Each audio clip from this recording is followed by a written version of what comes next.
Lots of people have grown up not really knowing about te tiriti o Waitangi, what it means or what is important about te tiriti o Waitangi to all of us. And so we had an opportunity last year to dive deeper into that and to get people thinking about their own context, and we thought about it from a faith perspective as well, because we're a faith-based organisation, we're a Catholic organisation.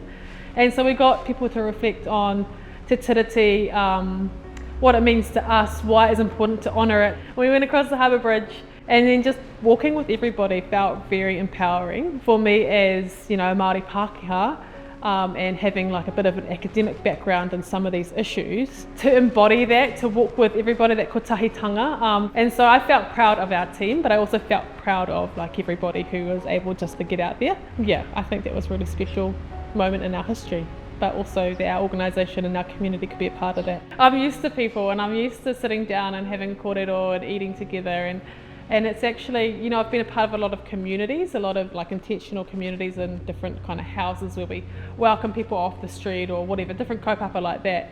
And I think sometimes when you're doing the mahi, you're like, oh, we're not doing enough, we could be reaching out to more people, or like, you know, maybe feeding more people or whatever it is.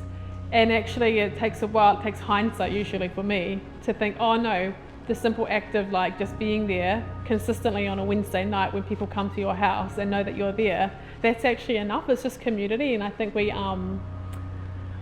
lose that sometimes when we're really focused on, I don't know, the goal or whatever we're working towards. But sometimes it's just like having the cup of tea.